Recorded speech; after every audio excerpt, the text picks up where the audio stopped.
YouTube has only one s'mores indoors. Your computer or your smartphone, do me a favor now, right now, just go to Google and type 9-23-15 into Google. By the way, I will credit my associate producer, John, and Dr. J, actually, with this. And this will freak you out. There's no two ways about it. Now, as you may know, CERN is getting ready to do an experiment, possibly on that date, according to some, which could be to create a black hole, or it could be to create a black hole and a wormhole. We're not sure. Either way, most physicists will admit that there is some universal risk to what they might be doing. Not much, maybe, but some universal risk. So by now you've probably Googled 9-23-15, and you see all the Armageddon, end of world, end of times like articles that are written in there. Now I've got another job for you, and this one may freak you out completely. If you have Google Maps or you have Google Earth, I don't care which, try this. Go to Google Maps or to Google Earth, and in the search box, type in 9-23-15. You got that? 9-23-15, either into Google Earth or Google Maps. And I will wait a moment so that you have an opportunity to be properly freaked out. What's going to come up, it just doesn't seem right, but what's going to come up is going to be, if you're on a map, you're going to see the location of, guess what? CERN in Switzerland. If you go to Google Earth and you put in that date, I mean, it shouldn't want dates at all. But anyway, if you put in that date into the search place where you ought to put, longitude and latitude, it's going to come up with a picture of CERN, the CERN labs in Switzerland.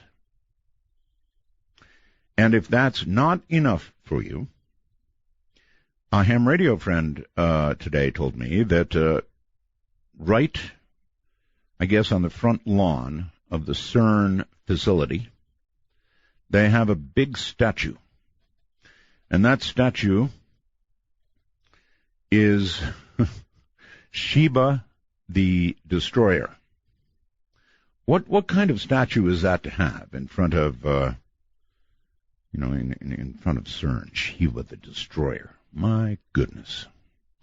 So anyway, you can have a little fun or fear over all of this. It is freaky. There's no two ways about it. Sheba the Destroyer. So the Internet is, as I told you, going absolutely berserko over September. And now, tonight, perhaps you see why. All right, well, also going berserk, and mostly down, are the world's stock markets. And it's serious enough that I thought we should have somebody who knows what the hell they're doing in this area on, and that would be Gerald Celente. Gerald is a pioneer trend strategist, founded the Trends Research Institute in 1980. He is author of the national bestseller Trends 2000 and Trend Tracking, Far Better Than Megatrends, Warner Books, and publisher of the internationally distributed quarterly Trends Journal. For more than 3 decades, Celente has built his reputation as a fearless teller of the truth. We can use those, right? An accurate forecaster and an analyst whose expertise crosses many arenas, from economics to politics, health, science, and more. Good, we can ask him about Trump. More important, Celente is pure political atheist. Is there such a thing? Unencumbered by political dogma, rigid ideology, or conventional wisdom, Salente, whose motto is think for yourself, observes and analyzes the current events, forming future trends, seeing them for what they are, not as what he would like them to be. He'll be with us for this hour, and then we're going to talk to Peter Robbins about the Rendlesham Forest UFO incident. So everybody sit tight. Coming up in a moment, Gerald Salente. Great bumper to start this out with. All right, so here is Gerald Salente. Hi, Gerald. Hello, Art. Hi. Well, so it's been a while, huh? Yes, it has. When did we last talk? God, it had to be a couple of years ago, but I was thinking back. I believe we began talking probably in the early 90s. Late 80s, early 90s. Sounds about right. Yeah. All right. I don't have to ask you if China's economic woes are behind all this decline. I can clearly see that China is behind just about all of it. Is that fair? That's not the way we see it, actually. Ooh. Yeah. Bucking the trend, huh? Well, first it began with China blaming them for devaluing their yuan, and that was early in August. All right.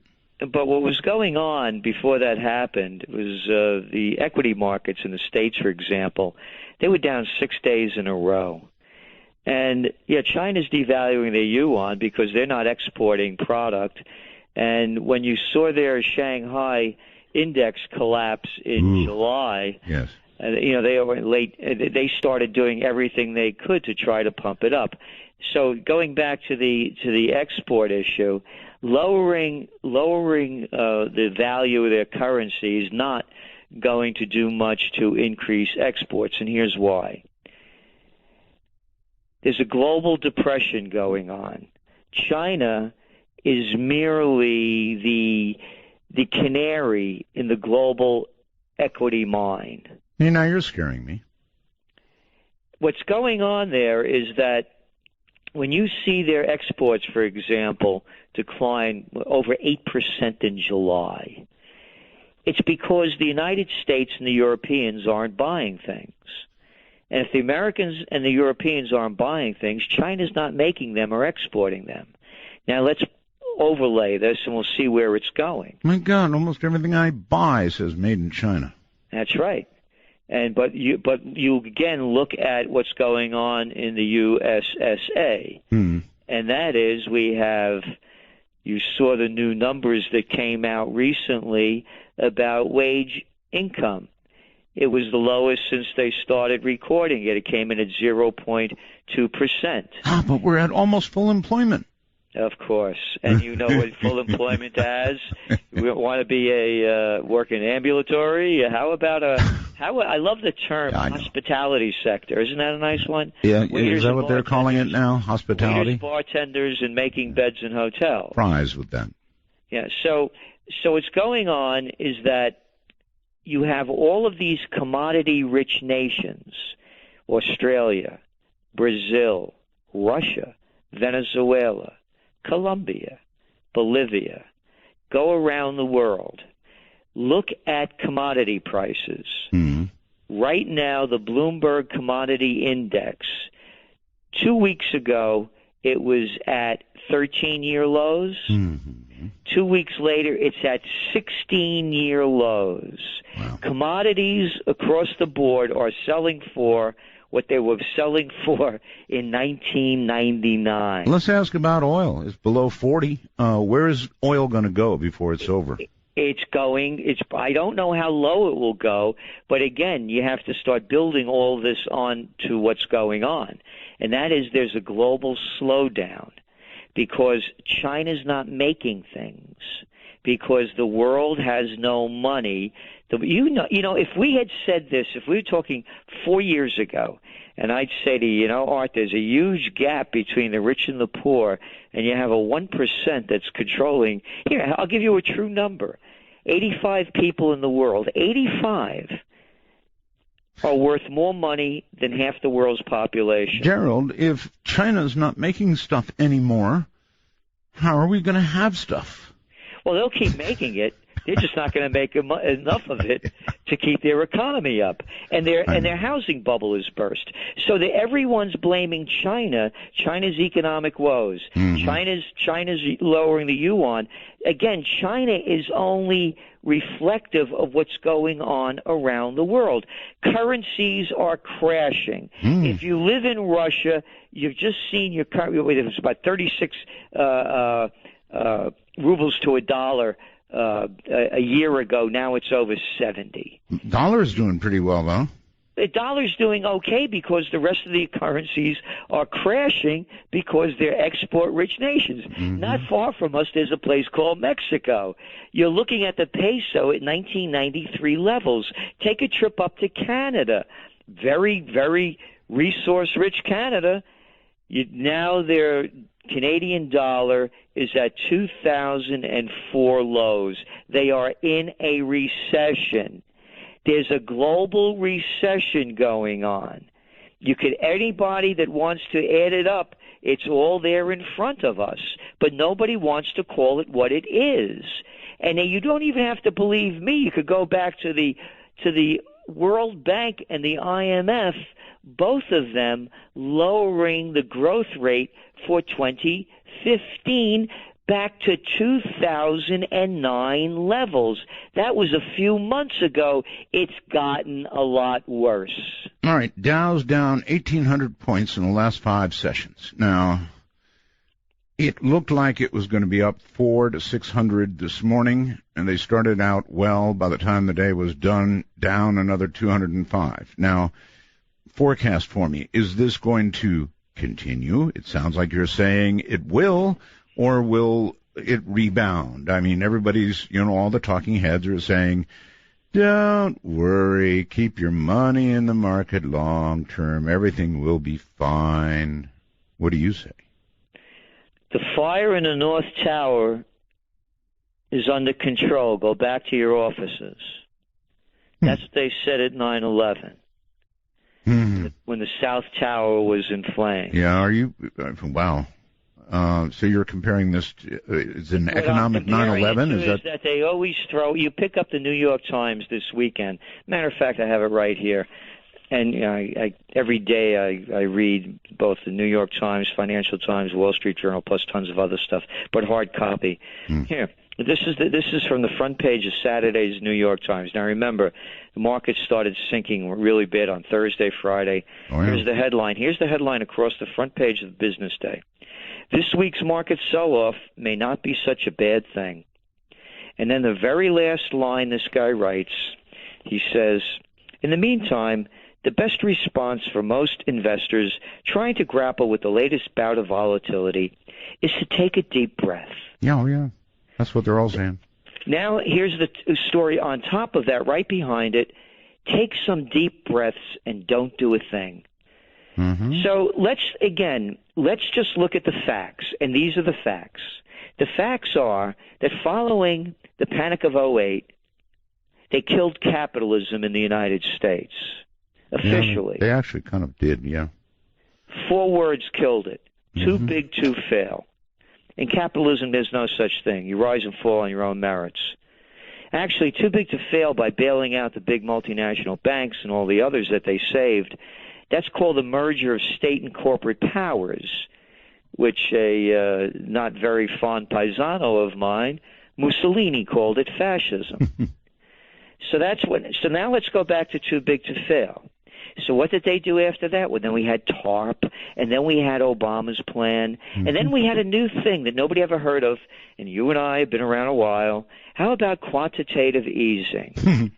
And then there's another one. We're both old enough to remember when people had a thing called savings accounts. They put their money in the bank, and they got interest on it.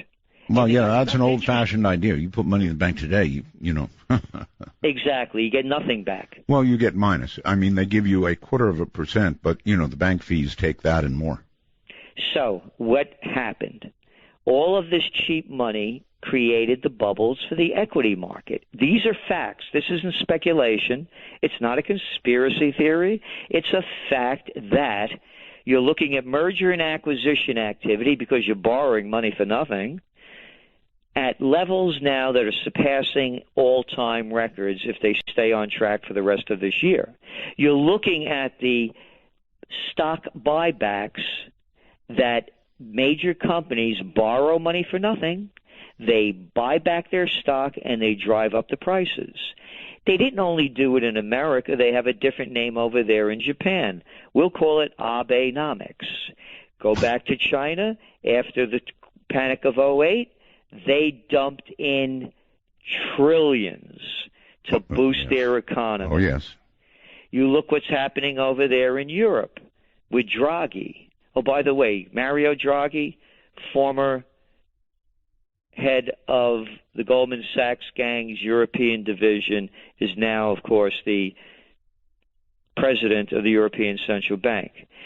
Mark Carney over in the UK, formerly in Canada, former Goldman Sachs guy. Robert Rubin, the guy that worked under Clinton, that deregulated the Glass-Steagall Act, that prevented banks from becoming the casinos that gamble. They weren't allowed to become commercial banks and investment banks. They gamblers. Rubin, Goldman Sachs. The man that officially killed capitalism with Too Big to Fail, Henry Paulson, former CEO of Goldman Sachs. So it's bankism. It's not capitalism. It's gone. Going back to what's going on around the world. Well, wait a minute. Before you get there, having described all of that, Gerald, he had not done what they did, and by that I mean not allowing these institutions to go like dominoes, which they could have. Even you must admit that.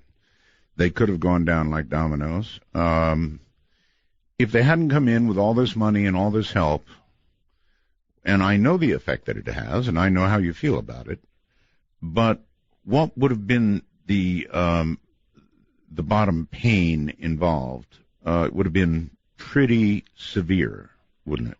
No, you would have had the too big to fails would have failed, yes, and others would have picked up the slack. There would have been a period of decline, and then a normal growth that would have followed. Well, yeah, but that period of decline that you're moving over quickly would have been pretty damn steep and painful, and it would have been a lot longer climb back for the financial people, but not for the rest of us. Because when you look at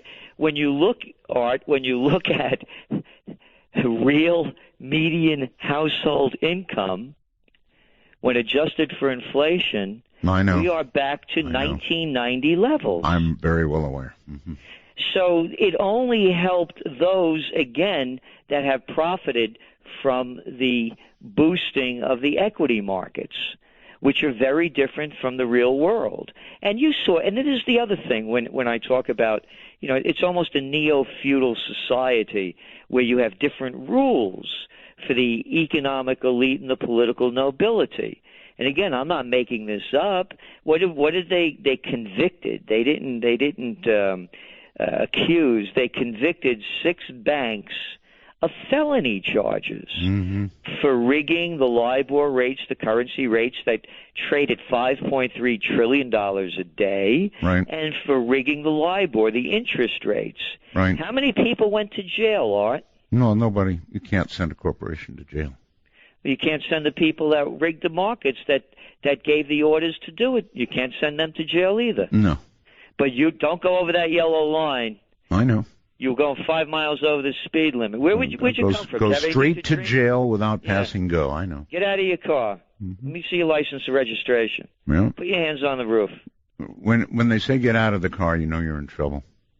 And then when they take you to jail, by the way, now under Obama they passed that law where they could, do anything they want to you. Anal searches, heavy cavities. That's what's happened, again, in this country. I'm not making that up.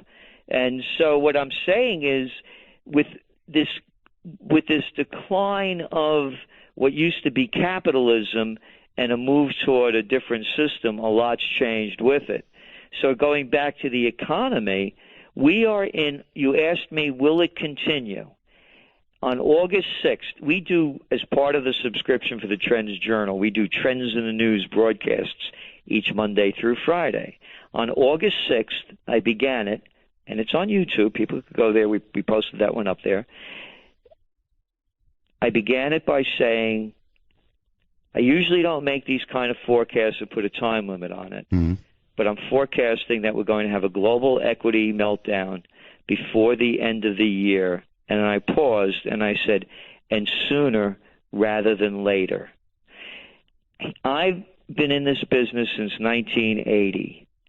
I have never seen a summer like this. The summers are usually quiet. Everybody's in a vacation state of mind. You can say that there's volatility in the markets in a very quiet period. Well, it's happening because of low volume. That would be the excuse, but volume is at very high levels. It is, actually, yes. Well, how's the VIX, by the way? Well, it's been, the last couple of days it was, off the charts again.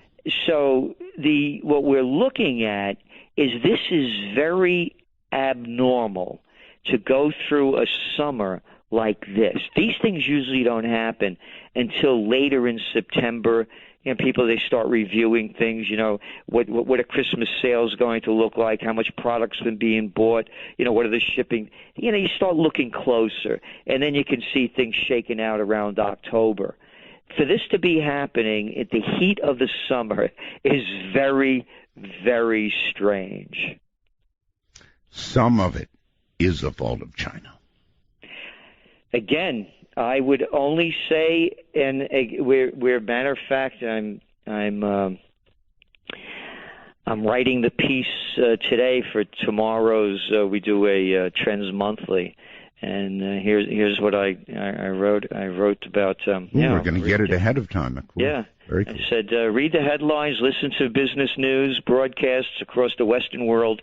Financial fingers are all pointing to China as the culprit for both sparking the global equity market meltdown and for keeping it going. The first shot across the Dow, when it was trading some 2,000 points above Tuesday's close, was blamed on the People's Bank of China for cheapening its currency. Quote, right. China risks clash with U.S. as 1.9% devaluation surprises market, Financial Times. 12 August 2015. Omitted from the headline blame game in FT and other business news coverage was that U.S. equity markets, as I've mentioned to you before, have been downtrending since late July.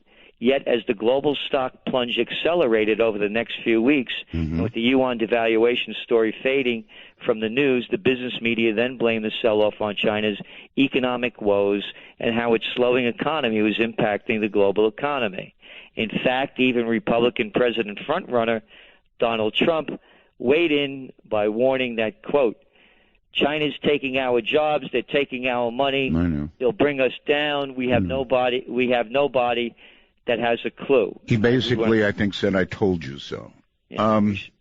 So anyway, we go on. So we're going to talk about him, but they did two other things. They allowed retirement funds to be, I believe, invested now in China, right? They are putting pension funds in. They pumped in over $200 billion into the equity markets. They're banning short selling, trying to keep the equity markets. Yeah. Really? Matter of fact, they may blow your brains out if you short sell, because they said that I'm serious. They said it would be a violation. The police would be after you. They also, when the market started going down in late July, yes, they ripped off about half of the trade. All right. Listen, they weren't allowed to trade half the stocks. All right, got a break here. Stay right where you are. We'll be back, Joe. No, thank you. Good to have you. So let's see where to go. Oh, China also said that it's, or I guess the thought is that they're getting ready to have their equivalent Fed lower the rate. Yes? Yes, they are, and they want to keep doing it. As a matter of fact, in my talking about going into a deeper recession, I just did an op-ed piece for USA Today. So if anyone goes to the USA Today website and hits opinion, it says right there, world sinks deep into recession, opposing view, and it's my piece about how I see things going. And yes, China they're lowering their interest rates, they're lowering their reserve ratios. They're doing everything they can to try to pump the market up. Sure. And it's not working. And here's the thing about this, by the way. Actually, they're following our model. They're following our model to an extent, but these guys are rookies. They're new at it. And when this thing was collapsing, I mean, the commentary was scathing about how they were handling this. Mm-hmm. And then, of course, Christine Lagarde, the head of the IMF, came out and said, well, it's perfectly fine for them to be doing these things. And I started thinking to myself, oh, yeah, it's okay to rig the markets. If we have a plunge protection team on sitting right there in Wall Street, right on the floor for the Federal Reserve. Yeah, let's rig the markets. If things get too bad, then we're going to calm things down so we can control it. I mean, let's not call this capitalism. It's like going to the casino. The house is losing, and they change the rules. Yeah. Usually, when this begins to happen, gold immediately shoots up in price. Now, strangely, over the last couple of days, it didn't really look today, but over the last couple of days during the big dives, gold's frankly stayed kind of stable. How come? Yeah, well, I'm a bit puzzled by it too. Oh. And again, being not a conspiracy theory, but as I mentioned to you before, you're seeing a sell-off. You're seeing the Brazilian real, for example. It's down 36% against the dollar in a year. You're looking at the Australian dollar down 20%, across the board numbers like that. Now, let's suppose you live in Brazil, and you're looking at your currency devaluing like crazy, inflation skyrocketing, and gold is based in dollars. So as your currency is declining and you're owning gold, wouldn't you like that? My belief is that considering the facts, and the fact is convicted of felonies for rigging LIBOR and Forex, it is not in the bank's interest, it's certainly not in the government's interests of any of these big nations or the declining ones to see gold prices skyrocket as their currencies are plummeting. Here's my forecast. We have said from the beginning that the bottom of gold is around 1,000 to 1,150. Mm-hmm. And that's when gold began to tumble back in late 2011. Right. We're also saying that when it goes up, it's going to skyrocket up. It doesn't pay to take gold out of the ground after $1,000 an ounce. It starts. It's not like being in the oil industry where you have to keep pumping this stuff out because you got to keep things going and you're flooding the marketplace with it. This is a different buy, and also we're in a period now where your biggest consumers among them were China and India, and now as all of these economies are going down, so too are the purchases of gold. So our forecast is that gold may have a little rough period now, but when we see it go up, it's going to spike up, and we are forecasting it's going to go well above where it was in 2011 when it was, I think it was about $1,927. We think it's going to go well past 2,000, because 2,000, by the way, when it hit 850 back in 1980, adjusting for inflation, it should be at about $2,200. Wow. All right. Let's cover. There is a very serious migrant crisis overseas. People are getting out of the way of these guys dressed in black, and they're doing it in droves and droves, and they're headed toward Italy, and maybe even the guys in black are headed toward Italy. I mean, what's going on from that point of view?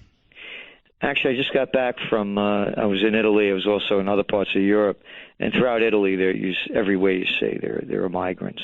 Yep. It's more than just the guys in black. It's the guys dropping the bombs.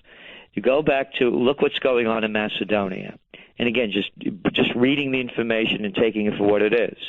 And they're saying that most of them are, and everybody sees, and these are kids, these are families, these aren't, I understand. Yeah. And where are they coming from? Iraq. Hey, how about that war in Iraq, huh? Afghanistan. It's only the longest war in American history. Hey, how about Syria? Assad has to go. So the countries that have destabilized all these areas, the people are flooding out of. Now go over to Libya. When Gaddafi was in, he made a deal with Italy and the others that he'll keep people from flowing out of Tripoli. They're not going to get out through, but he got paid for it. Gaddafi has to go. So they got rid of Gaddafi. Now that whole area is in turmoil. Right. Where are they coming from? They're coming from Mali. They're coming from Eritrea. They're coming from Somalia and Sudan. They call it migration there. I mentioned before about declining economies. They're coming from Ghana. They're coming from Angola. They're coming from Nigeria. All these resource-rich nations are now going bust. Now go south of the border. By the way, as long as we're jumping around, how is Greece doing? You know, they're doing lousy, and they're going to keep doing terrible because this is the other thing. They call it austerity measures, and it goes back to what I was talking about at the very beginning, which is too big to fail. Here's the deal. The French, the German, and the Netherlands banks made bad deals by loaning the Greece government all this money. They can't pay it back, so they're saying to the people, well, you have to pay it back. And they're just banks. And then, by the way, I mentioned Mario Draghi before. Draghi, Mario Draghi, the head of the former head of the Goldman Sachs division of Europe, now European president of the central bank. He was the guy that, when he was with Goldman Sachs, that cut the deal to get Greece into the Euro group, that's with the currency, when they were not suited to be in it. They cooked the books to bring Greece into it. Well, I'd rather have them there than here. So now, going back to the migrant crisis, yes, you're going to start seeing the same thing happening out of Venezuela, out of Colombia, out of Chile. Actually, it is happening. The immigration crisis here in the U.S. is fed not as much by Mexico as it is from Central and South American countries, in truth. And as these currencies and commodities continue to decline, and as these countries go down deeper, the people are going to leave. Now, and where are they going to come? They're going to come here. Exactly, and into Europe. Now, just think of this number. They say that, we inhabited the earth, for argument's sake, 100,000 years ago. Okay. So from 100,000 years to 1900, it took all of that time to put 1.6 billion people on the planet. Ta-da! 100 years later, we have, 7.2 billion. We do. Where are they going to go? I have no idea. So now you have wars going on. Oh, and going back to the commodity prices yes. and how they're declining, take a look over there in Saudi Arabia. They need oil to be at $100 a barrel to balance their budget. When the Arab Spring broke out in 2011, they dumped a ton of money into their economy to quiet the people down. Now Saudi Arabia is floating bonds, trying to keep going. They're also they're floating bonds and dropping bombs in Yemen. They are, and that's not being reported. Yemenis have done nothing to the Saudis. They want to put back the government that they were imposed upon them.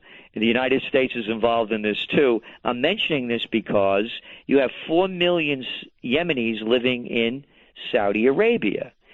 There's a humanitarian crisis going on that's not being reported there. They also work in the oil fields. You're going to start seeing destabilization from all of this declining oil, from all of these oil-rich Arab nations. And I love it. They call it a kingdom, an emir. Yeah, you know what happened, Art? Once upon a time, a princess kissed a frog, and the frog became a king. How about calling them dictators set up by the English after World War II? Hear, hear. Well, there's one thing, Gerald. You and I are old. Soon we will die. It will not be our problem. It will be the problem of our children. And boy, are they going to have a big one. I think it's, as I look at it, I think of it as when you think of the founding fathers and and you look at the age of them, they weren't kids. Right. And I think it's really up to us that have been around a while. I was thinking, how long I've known you, and I mentioned I've been in the business since 1980. Sure. What I knew in 1980, what I knew in 1990, I look back and I say, I didn't really know that much. And as I keep getting older and keep learning more, I believe I know more. And so I believe it's up to us. It's called wisdom. Yeah, I know, but they don't like to say that in America because the elderly are looked upon very fondly here. By the way, every day I thank the ancestors for my being, my breath, my body, my brain, my blood, and my bones. Very Eastern of you. Well, it was very everybody up until up until things started changing. There was always a deep respect for the ancestors, and I really think it ended with our generation really killed it. I mean, there was no such thing as teenagers in the 30s. They didn't call kids teenagers, and things weren't youth oriented. I don't even know, what did they call them in the 30s? Kids, I guess. Kids. Yeah, all right. Listen, I can't resist. I know you forecast politically as well. And believe me, tonight you've been the Ed Dames of the financial world, no question about it.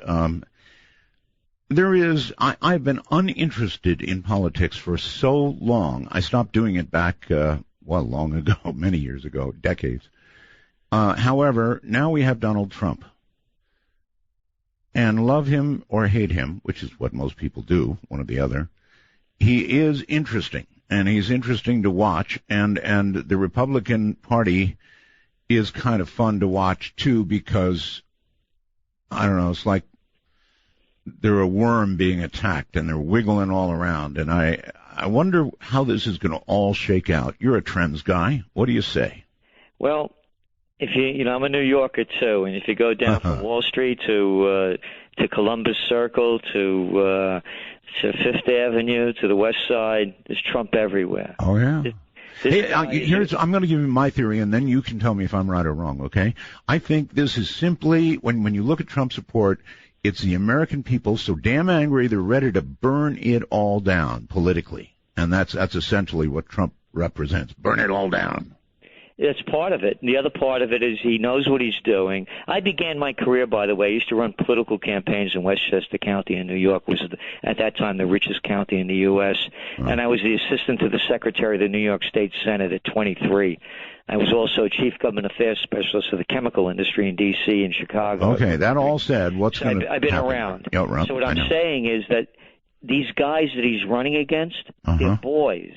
These are the guys you hated in high school and college that wanted to be class president and head of the student council. So when I'm talking about Trump, this guy, he's driven. This guy knows what he's doing as far as doing deals. Mm-hmm. These guys are no match for him. And you're 100% right. When you look at the polls over the years, what does Congress have, like a 17% approval rating? He's turned this whole thing upside down. And again, I would not vote for him. A lot of things I don't like about him. But I believe at this point, if the elections were held today, it would be President Trump. Matter of fact, I also draw the analogy between him and Berlusconi in Italy. Another billionaire. When things were going down, the people look for a billionaire thinking that they're going to get rich too, and this guy knows what he's doing. Well, we'd have a pretty first lady. Yeah. Right? Well. So what would he be like if he actually got what I guess his wish is and he became president? What do you think he'd be like? Just what you see. And I believe he'd be tyrant Trump. Tyrant Trump? He'd be just like a Berlusconi. Look, I mean, he's talking about bringing guys in like Icahn. Oh, yeah. Carl Icahn. Carl. Mm-hmm. Yeah, wonderful. Put him in I think he wants to put him in charge of China and Japan, actually. Yeah. Mm-hmm. I mean, another deal maker. These guys make deals. They don't build. It's not a manufacturing-driven country anymore. When you look at where the money is. Yeah, but he might make good deals. He may make good deals, and that's going to be his card that he's dealing. And again, we our Spring Trends Journal, the cover was "Cowards, Liars, Freaks, and Fools. Welcome to the Presidential Reality Show." Now, when we wrote it, it was before Trump got into it. Now you have a reality show champion playing in the presidential reality show. These guys are no match for him. No, they aren't. I mean, he says that Bush is boring, and frankly, compared to Trump, Bush is boring. Now, it may be, in the end, President Bush again, but, he's right. I mean, the guy is exciting. He's fun to listen to. It's fun to imagine somebody with those kind of cojones running things for a change. And so, what a phenomenon. Yeah, and as I said, if the election were held now, he would win. It's difficult to say what's going to happen between now and, I mean, look how early they're starting this thing in 2016, November. Mm-hmm. But as the cards are playing now, he has no competition. These guys, when I mentioned to you I worked up in the Senate, it was the worst job I ever had. I'd be talking to my buddy at the back of the chamber, and a senator would walk in, and my friend would leave me and follow the senator like a little puppy dog to his desk, pull out his chair, push it in and help him sit down. And my friend would come back, and I'd say, hey, man, what's the matter? The cat can't sit down by himself? He needs some help? And they'd say, Gerald, if you have that kind of attitude, you're not going to get very far over here. I said, you got it right, man. I'm not going to suck up to get my way up. That's what these parties are. These are boys. All right, listen, we're coming to the end of this program. I want to give you a chance to promo whatever you want to promo. Well, of course, the Trends Journal, and go to our website, trendsresearch.com. And it's not only the Trends Journal, which is 54 pages, full color, no ads, digital and print, highest quality, and it's history before it happens. And we also have a Trends Monthly, a Trends This Week, and every weekday, Trends in the News and art. We know that people are having a difficult time. There's a discount request page there. We try to make it available to everyone so that we could help them prepare, survive, and prevail in these coming times. Okay, well, my daughter's college fund is going down because it's tied to the market, so I'm not happy about what's going on. Is it buy, sell, or hold? I don't know. I can't. He has been involved in the field more than 35 years as a writer, researcher, investigator, lecturer, activist, and author. A regular fixture on radio shows in the U.S. and U.K., Peter has appeared as a guest on and been consultant to numerous TV programs and documentaries, spoken on UFOs-related subjects for local, regional, national, and international conferences, public service groups, assorted schools, universities, business libraries, and scientific organizations. Peter is the co-author of the British bestseller Left at Eastgate. That was a good one. A first-hand account of the Rendlesham Forest UFO incident. Its cover-up and investigation, as well as the author of Deliberate Deception, a case of disinformation in the UFO research community. No. Disinformation in ufology? It can't be. Peter Robbins, welcome. Hey, stranger, long time no speak. It's been a while, hasn't it? It has. I saw you just had a sort of a problem there with your Skype before we connected. Indeed. We'll hope it doesn't return. Well, if it does, I went through this once before last week, Peter, where it was like dying and coming back, dying and coming back. Oh, no. Yeah, so if that happens, I will... my number. Yes, I'll give you a landline call. All right, so it is great hearing your voice again, and a lot of people... frankly and honestly, don't know what Rendlesham Forest is all about. Sure. Been a long time. Give us a brief description of actually what you know of that happened. Okay. Best kind of capsule description I can give you is on 3 consecutive nights between Christmas and New Year's, 1980, a series of UFO events happened over and around a highly secured pair of NATO bases, RAF Bentwaters, which had been leased to the Americans since World War II, and RAF Woodbridge, its sister base, an RAF base about 7 or 8 miles away. The bases are located in Suffolk, East Anglia, which is about 70 miles or so northeast of London to locate it in the southeast of England. On the first night, the main event involved two gentlemen who are fairly well known now from all of their appearances. The fact that they had a book come out last year that they wrote with Nick Pope called Encounter of the Rendlesham Forest. Mm-hmm. John Burroughs was an airman first class and member of the law enforcement police. Jim Penniston was a sergeant and a member of the security specialist, the security police on base.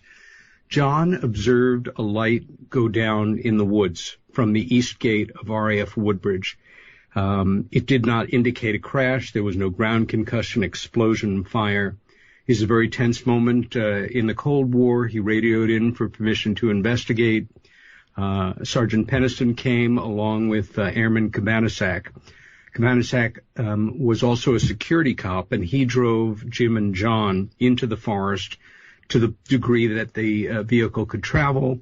They moved in on foot and encountered a machine of undetermined origin. Okay, so we have three guys now who have gone toward this thing that didn't look like a crash, but a landing instead. Yeah. Into the forest they go. They get up to it, and they find what? Well, Cabanasac stays with the vehicle. He's watching them from a distance. I see. It's in various treatments. They're the ones to have on the show to confirm it, but tapering up triangular-looking craft with the appearance of black glass.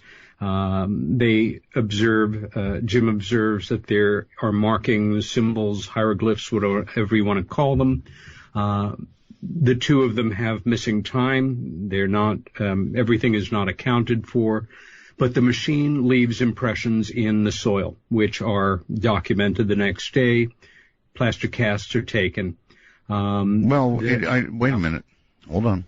Yeah. We've got these witnesses staring at this damn thing, right? Yeah. Okay, so they have missing time, which means maybe they don't remember. But before we talk about impressions, we've got to talk about liftoff. I mean, does it take off? What happens? Well, number one, Jim, in 2010, stated publicly something that he has felt privately for 30-odd years, which was when he touched one of the markings on the craft, a code downloaded into his head, which he believes is a message from the intelligences who were responsible for the event. I respectfully disagree with him on that. He feels that time travelers from the future contacted him at that moment with a message for humanity. And what is that message? Well, it is the coordinates, longitude and latitude of 6 locations, mystical locations around the world, including Sedona, Arizona, a mythical island, a sunken island off the coast of Ireland. I hope one of them isn't CERN. No, I don't think so. A temple in China, a temple in Greece, and 2 other locations, and a kind of stilted message that, with respect, sounds for me like kind of clips out of a science fiction movie dialogue. Nick Pope, who wrote the book with them, ponders whether or not it's a message within a message, and perhaps that will be broken someday, and within that, and something about the longitude and latitudes. I have my problems with this aspect of the story. I do too. And I'm just hearing it. I haven't actually heard this before. I've heard about the sighting. I've heard the witness reports, but I've never heard this, they put a message in my head thing. Oh, yes. And in fact, if you Google allegedly also a binary coded message, which Jim writes in their book, 24 hours later, he remembered all the thousands of ones and zeros. And I'm not being facetious here. I mean, autistic people can hold extraordinary numbers in their head, not that he's autistic, right, but just that the human mind's amazing. It is. You know. But that he remembered all of them, wrote them out in 16 pages of notebook paper, got them right, and experts have been working with them. And who am I to say it's wrong? Although, again, I think, with respect, that this is something that was put in his head to create the impression, to create a bit of a shiny object in a sideshow, to take the attention away from the more stoic, boring. All right. Well, I hate to ask this, but I'm going to ask it. Is it something that he said on the spot happened, or is this something that he mentioned much later? We get two things on that. Nick, who is the lead writer on the book, says it's a secret he kept for 30 years, but then we learn that he talked about it in hypnotic regression as early as 1994, and John Burroughs says that he never told him about it until October of 1997, which is 29 years and 9 months later. Yeah, I say this because, look, we're humans. We tend to, when we tell a story again and again, sometimes we embellish some aspect of it because we always feel like we have to, every time we do an interview or write another book, we have to add something special. I'm not saying that's the case here. I'm just saying that's human. In Jim's defense, I don't think it is the case. I really feel that Jim received some kind of programming. All these guys were messed with. To use Charles Halt's term, they were all worked over in terms of stuff put in their heads after they were witnesses. What was done to them was unconscionable, frankly. And I think Jim was made to believe that this had happened. And I think it was a contingency plan. There are probably many in place for taking attention away off of, gosh, if we ever have a really full-scale UFO military situation, we've got to have things that will effuse it, confuse it, stir the pot.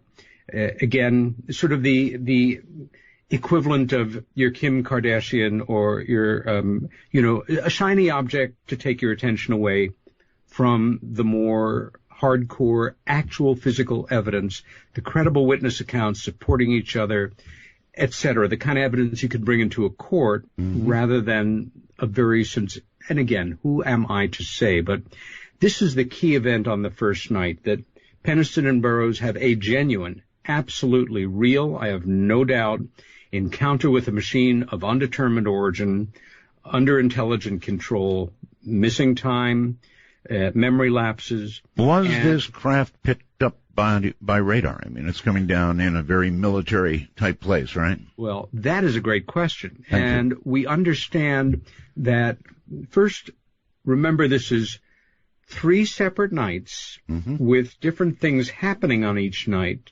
involving different base personnel and civilians in the area who were also catching parts of this. Right. At one point, several Woodbridge, the nearest town, police officers kind of wander in and out of the scene. Right. So it's a bit of a chessboard here. And yes, there are radar reports confirmed from this period of time from a number of military and civilian radar operators in the area. Good. Glad to hear you've got that. Now, you said that it landed.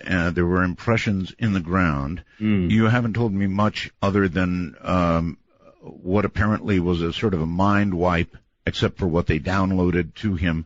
So how much witness testimony is there on the ground of, oh, my God, I saw it?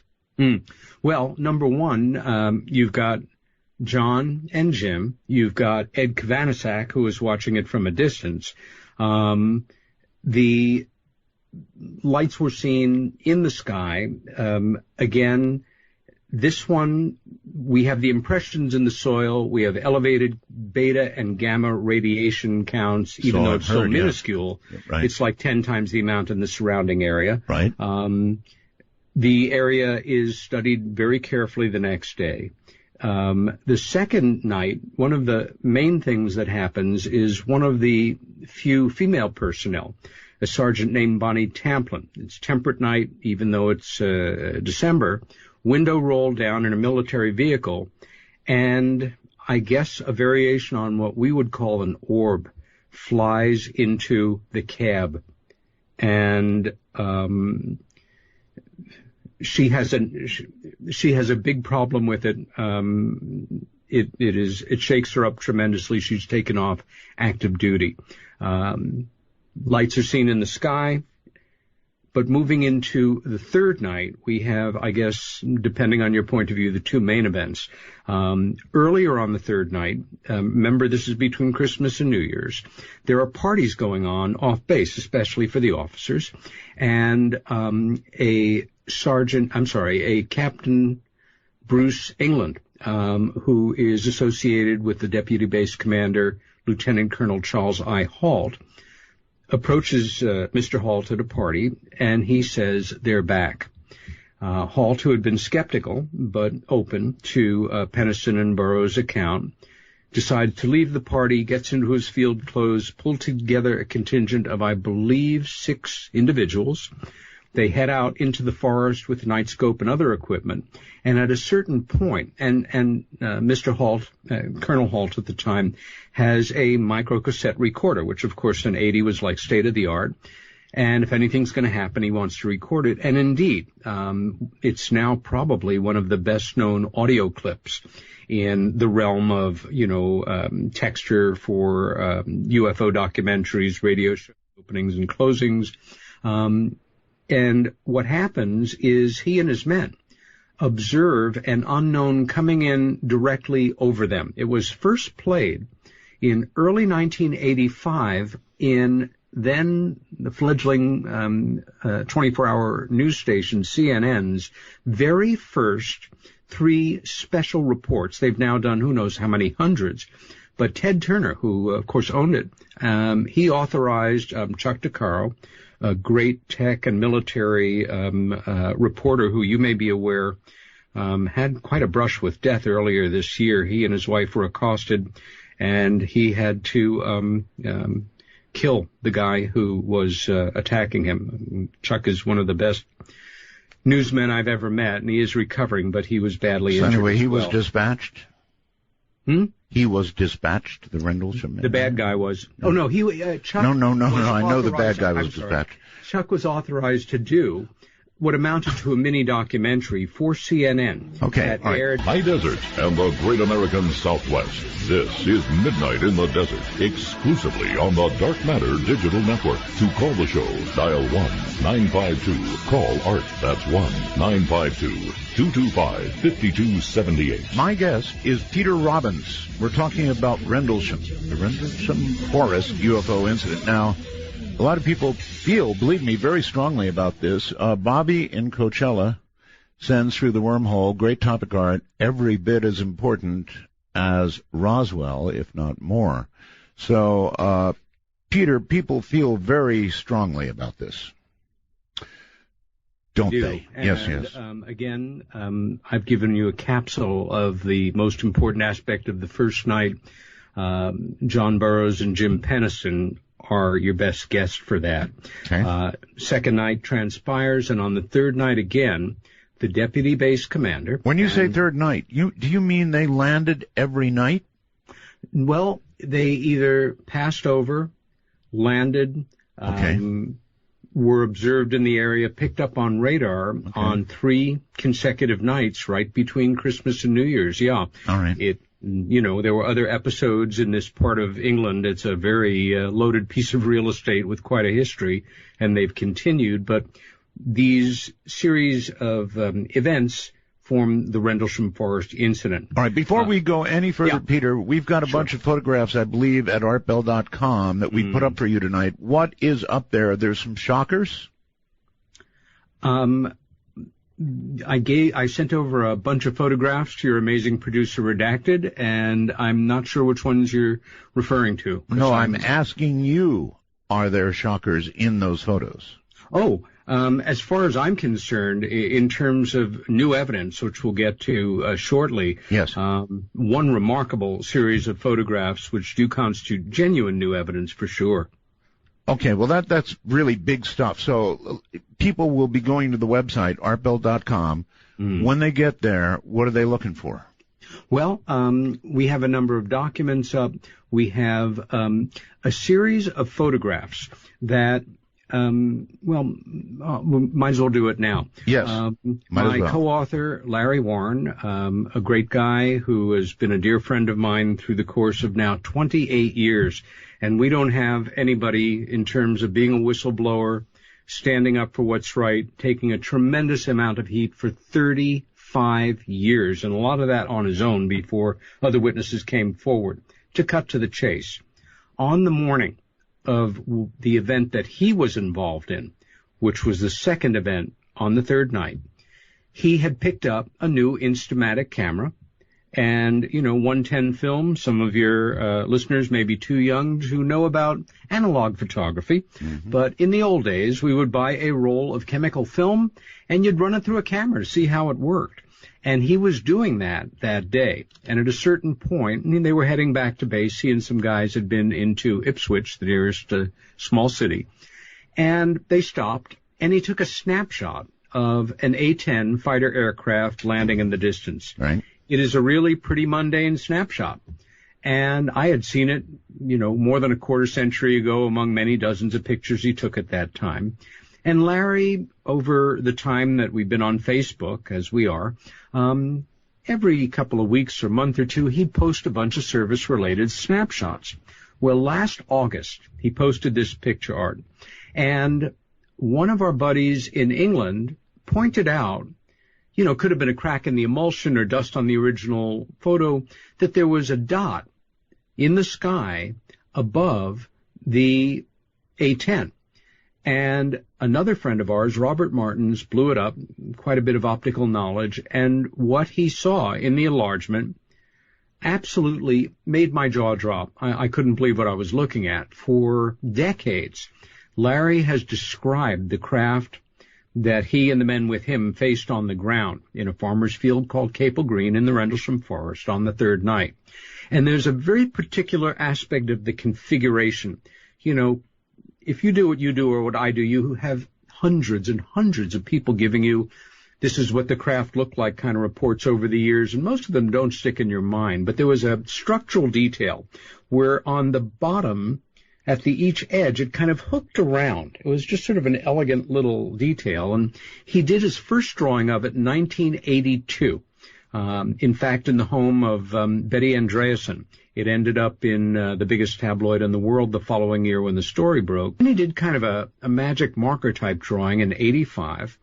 And he also did a drawing as if you were in the air looking down on the scene in Capel Green that showed part of that detail.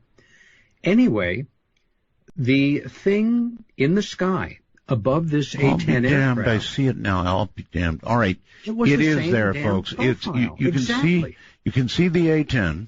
Yeah. And then you can see what appears to be a dot. But boy, oh boy, oh boy, oh boy, if you blow this up as he has, what you have. The go-to guy on this for the past 30-odd years has been Bruce Maccabee, optical physicist, the absolutely most respected photo analyst in the history of UFO studies. I'll be darned. Retired now, writing books. All right. Let me tell everybody how to get there. When you go to my website, listen to me. When you go to my website, folks, artbell.com, right up at the top, you'll see a picture of Peter Robbins, who looks like some kind of Chicago mobster, actually. Thank you. Click on that, and then you'll get to these other photographs. Man, oh man, look at that, above that A-10. So if you want to see it, start now. Okay, go ahead, Peter. Again, we don't have the negative. It may turn up someday. You know how these things are. But Bruce said, whatever it is, it's a real it's up there. This is... in the old days, if you tried to fake something, it wasn't the elegant details with Photoshop. The first thing we'd look for with a 10-power magnifying glass was the cutout edge of the paper where it had been glued down on the photograph. I mean, it was pretty rudimentary stuff. Whatever it is, it's the real deal. And then again, our friend Robert Martins in England did this graphic schematic accounting for distortion in the air and things. You see the drawings Larry did. You see the schematics, you see the shape of it, and this is not your standard UFO. And the last thing I include was a screen grab from March of something that looks like it came out of the same factory up on Alpha Centauri or wherever over Wisconsin, just, 6 months ago, whenever. This, for me, was just a reminder that real evidence, this is not a time-sensitive matter. Recently, I had the last bit of the original soil that I had taken from the site of Larry's event and had it, I sent it back to the original chemist who had done the work, who is a very distinguished scientist. I'm glad I still stay in touch with him. I'm going to see him this weekend at a big conference called Experiencers Speak in Portland, Maine. And Matthew from New Zealand, who says, Rendlesham is compelling. I work in IT, and one part of the case that I would question is anybody's ability to not only recall binary code, but recall it in such accuracy that it would result in the message that was revealed. It's verging on the Vegas level of chance. Any comment on that, Peter? Only spot on. I couldn't agree with them more. This is a big problem for me, and the way I've trained myself to investigate, and the people I've worked with, dear Bud Hopkins, who was my friend for 35 years and who I worked as his assistant for about half that time, a great no-nonsense New York City police officer named Pete Mazzola, who was also a very great role model for me. You begin with the most mundane, everyday explanation, and you investigate it fully. If it doesn't pan out, you go on to the next. And after a while, you may have something interesting. It's not as sexy, it's not as romantic or exciting, but I have a lot of, I just don't believe it, that it was time travelers from the future. It seems tremendously more logical to me that this is what was put in Jem's head. Other things were put in other people's heads. Okay, here's the problem, Peter. Here's the problem. If you were in a courtroom and you were on trial for murder, your attorney, if he could manage to take the cop who was testifying against you and prove that cop lied once, yes, then he can make the argument successfully to the jury that the whole thing is not worth validating. It's baloney because he lied. Yeah. Lie once, lie twice, lie three times. I'm not saying he lied. I'm just saying if you don't believe it, then you can make that extension. Yeah. I don't believe he's lying. I believe on a very deep level, although, as Nick writes in the book, in public he's adamant about this, but he has his doubts in private. He should have his doubts in private. It's totally untenable, and it's another thing that I do not like about that book, that Nick goes to great lengths to explain it in any number of ways, but never once even pays lip service to the possibility that this is, an implanted thought and part of a programming operation to take attention away from the serious evidence that, again, isn't quite as sexy or tabloid-oriented or potentially sensational. It's also taking the attention of a lot of people who are caught up on almost, time travel this and time travel that. Sure. A lovely topic, fascinating, do shows on it, but let's stay focused on what we have in way with real evidence. And I'm not saying that something could not have been implanted that he would be made to remember. Exactly. It happens all the time in the history of mind control, brainwashing, or just implanting subtle thoughts. So for me, part of what happened to these guys is certain things were put into their heads to confuse their actual memories so that when they started to talk about them, they would be perceived as a crackpot, somebody who was a bit unhinged, somebody with mental problems. And part of that has really helped cast doubt on otherwise extraordinarily well-documented military testimony of so many of these guys. That's right. No, it's a very well-documented story. Well. It's a very well-documented story. Yeah. So I think it's every bit as big as Roswell, and I think that some of what you have brought us tonight is very important. Some people are going to love these photographs. My goodness.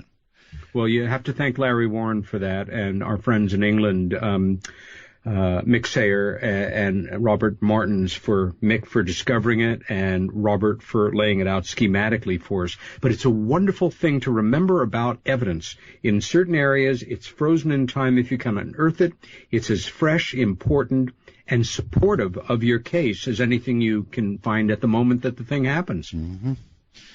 All right, so I want to thank you for breaking it here tonight. I mean, that's just wonderful that you would bring it to us. I take it that people in the UFO community, in general, have had a sneak peek at what you're dropping on us tonight, right? No, they haven't. Really? And I have a small circle of friends that I've been talking to in this manic 5 weeks that I have been working nonstop, investigating, researching, fact-checking, lining up my documents. I've been in that place that writers dream of. At the same time, I wish to all that's holy that it would have been any other subject. This has not been a pleasant period of time for me, and although, hey, it's great to be back on your show, Art. It's great to be back in contact with you. I hope I'm invited back as a guest again, but this is not a fun night for me. It is a very important night in terms of what we're going to be discussing, but it's not pleasant. It's not nice. It's simply the truth. And I discussed this a little bit with a colleague on a small radio show the middle of August in Glasgow, so it didn't really get out there. I have only shared the working manuscript with a handful of people, including you, and I'm now working with my editor and publisher to tighten it up. And what we're going to talk about tonight is kind of rough stuff, but you know, we didn't get in this business. No, I'm set for rough stuff. When you say rough stuff, you mean? I mean, naming names, saying things about people that are not nice, just true, documenting everything I say. Well, all right. Why do we need to do that? I mean, why? Okay, lay it out. Why do we need to? Yes. Why? Well, I guess because it's an important truth for me, certainly, as somebody that's been involved on and off, but to a great degree in work on this particular case for 28 years. And, you know... All right, let's cut to the chase. You're in some kind of tangle with Pope, right, Nick Pope? Oh, it's minor compared to this. Nick, last year in his book, which really is his book, John and Jim, you know, are the secondary authors, even though it's their story. And the book is called Encounter in the Rendlesham Forest. Yes. In it, Nick, who had been a good friend, and I will always wish him well personally, but he pulled something that I found pretty abhorrent. Namely, he weaves a thread of information throughout the book that I was able to, it jumped out at me because I co-wrote the book that he was addressing in his derogatory comments. All right, what derogatory in what manner, please? Well, if you have read the book that Larry Warren and I read, there's, like any book, a nonfiction book, there's certain information that's only available in that book. At about a dozen times in his book, he makes reference to that information with reference to my co-author, Larry Warren, but he does not supply the proof that we have to back it up. He makes Larry appear like kind of a lone wolf who has no one to back him up. He consciously leaves out the evidence that would negate his allegation, and all in sort of a poor Larry, we know he's a troubled fellow and he's a loner kind of sensibility, which I really resented. And what I was able to do was establish that he had the information, and in each case chose to either exclude it or distort it in a manner that, again, was deliberately deceptive. It really formed a pattern where everything that touched on our book, which was credited once, but cited 10 or 12 times. And Nick says that, no, it's all of the credits are in there, but they're not. For example, regarding the suicide of a man after this event, Nick refers to it as a rumor that nobody could back up. Well, Larry was one of the first two responders on the scene where this young man had blown his head off. And it kind of radicalized my co-author, to put it mildly. He knew this kid. He had a great deal of trouble in the debriefing. And the person who picked up on it and kind of championed trying to get to the bottom of it was not Nick. Well, certainly he wasn't in the MOD at the time, but the deputy base commander, Charles I. Halt, dismisses it. But in fact, a former chief of staff of the Ministry of Defense, a legendary guy named Admiral Lord Peter Hill Norton, a tough son of a gun who thought most everybody in UFOs were bollocks, unless you were okay with Timothy Good, because Timothy Good, ace writer and researcher on UFOs in the UK, he not only respected, but he wrote the foreword to his, I guess, most popular and influential book, Above Top Secret. And Larry and I met with Hill Norton. He took Larry's case very seriously. It was Larry who broke the story to Hill Norton, again, a former chief of staff of the Ministry of Defense, that in 1980 we had nuclear ordnance at RAF Bentwaters. He was not aware of it and went on to confirm it and went ballistic. And this is sort of dismissed in their book. Nick is fair in asking us to consider Larry's feelings. At one point he discusses an allegation that is very true, and he says Larry's a lone witness, completely ignoring the fact that we have testimony from two other Air Force witnesses in the book that back up Larry's confirmation of what he saw. This is dirty pool, and it is intentional, and it's a shame because, again, as a person, I like Nick Pope. We were good friends for many years. I can only guess at why he decided to do this. And your guess is what? Well, I think, again, starting with the most mundane, in a way, he is a career man in the MOD. He loves his country. He is loyal to his government. He is a loyal servant of the Queen of England, if that's the right terminology. I mean, he takes it seriously, and I'm not being facetious here at all. I respect him for it. And in 1997, when our book came out in its first edition, it was June of 97. America, UK went UFO crazy. Nick's first book was coming out that same summer. We stayed at his house guests. He helped us actively to promote our book, even though it was competing with his book, because he believed in it that much. And what ultimately happened is our book went to the top 10 bestseller list, and I'm proud to say for several, well, either a month or so, we were several points ahead of John le Carré's newest novel, which was very surreal to me. But I think over the years that passed, Nick regretted giving us that help, because when that book became popular, this minor scandal broke around the American nuclear treaty violation with the United Kingdom. And that's the most mundane. So then this comes down to what, in your view? Jealousy? No, that he helped us. Yeah, I got that. Right. And then apparently was that embarrassed his government. Then was sorry that he helped you? Well, I think in retrospect he definitely was, because it was an embarrassment to Her Majesty's government and to the Ministry of Defense. And the one quote that I'd like to read tonight, and will take all of 20 seconds, is from the back of our first edition, so you and your listeners can understand how he felt about our book when it came out. Go ahead. This book is dynamite. Larry Warren and Peter Robbins have done an excellent job in blowing the lid off a UFO case that could be bigger and more sinister than Roswell.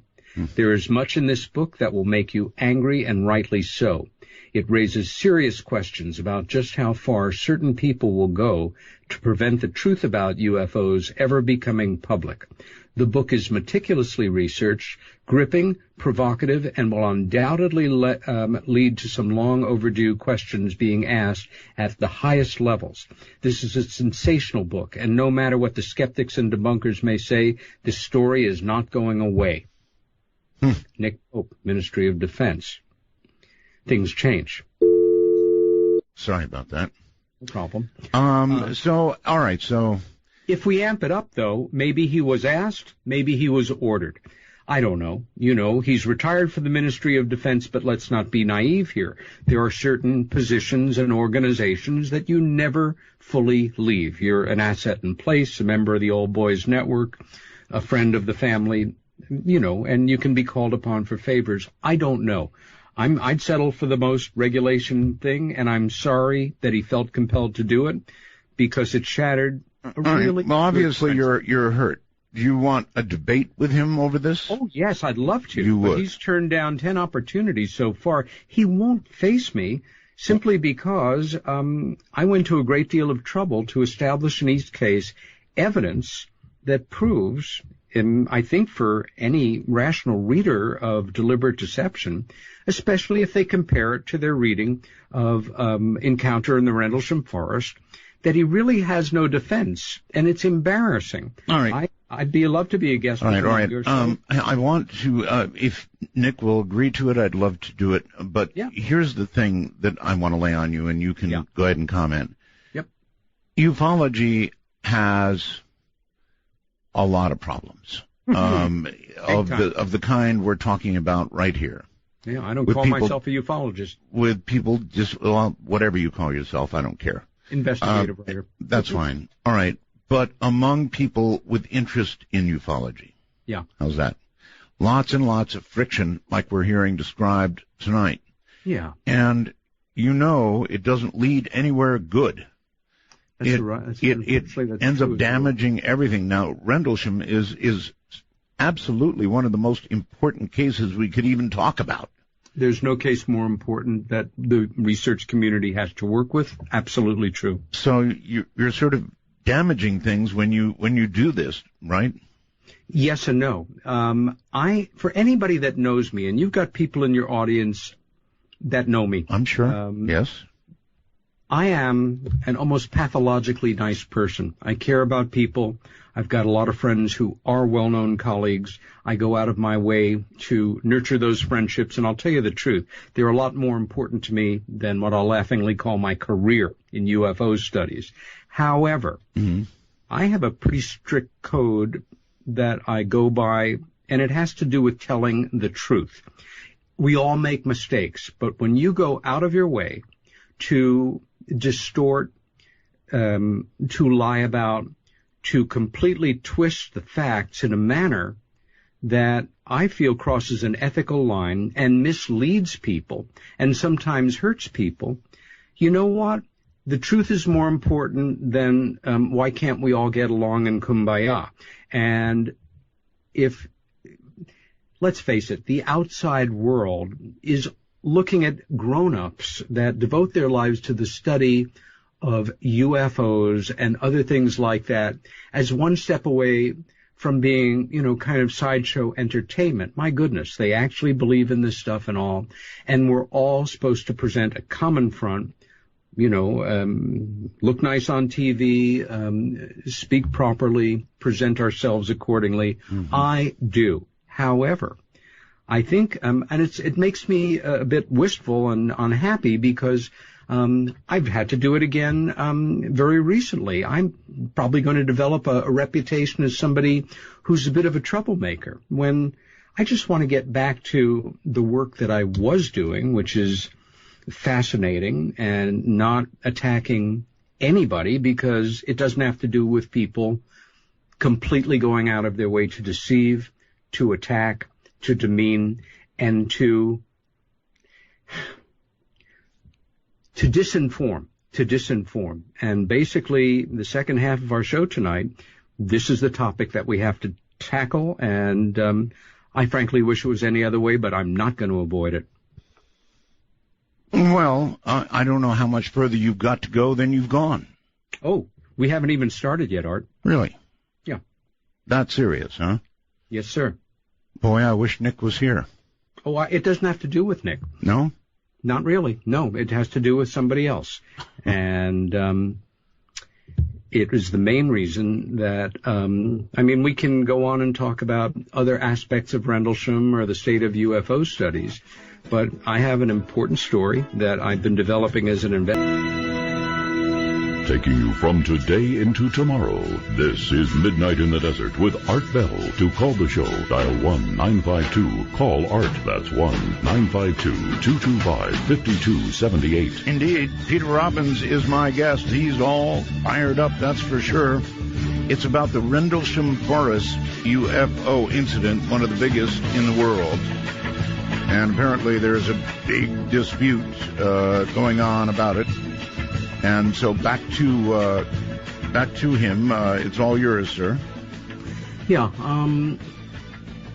Essentially, as in many major cases, there are disagreements. Colleagues come at it with different theories, agendas, what have you. Okay. But there are certain things that we can all agree are factual if they can establish themselves. And for me, I think in terms of courtroom quality evidence, obviously in esoteric studies, we don't always have that luxury. Mm-hmm. But last month, something happened that did set me off, and I had a lot better things to do with my time, but life sometimes puts you in a spot where you've got to take an action that you'd rather not. Okay, what was it? Last month, the former deputy base commander of RAF Bentwaters, a now retired United States Army colonel named Charles Halt, gave a talk in Woodbridge, Suffolk, England, which is the town closest to where all these events happened. Right. And he had been invited back to speak about his experiences, and tickets were sold, and I was coming back the day that he spoke, which was on the 11th of July. I had just flown back to New York City from Roswell, where I had been for a week. And I had business there, so I didn't get to really look at the video of his presentation until about the 14th of the month. And to say it distressed me would be an understatement. It distressed you, why? Well, the first, I guess it was 2 hours or so, all the first part was what I would have hoped it would have been. You've got an officer, a commanding officer, who was not only involved in a command position, deputy base commander of a major air base at the time of an extraordinarily important UFO incursion, but got caught up as a witness as well, an actual eyewitness, has actually made statements once he had stepped out of the service that whatever he and his men saw that night was not made by any government on earth. How can you not applaud somebody like that?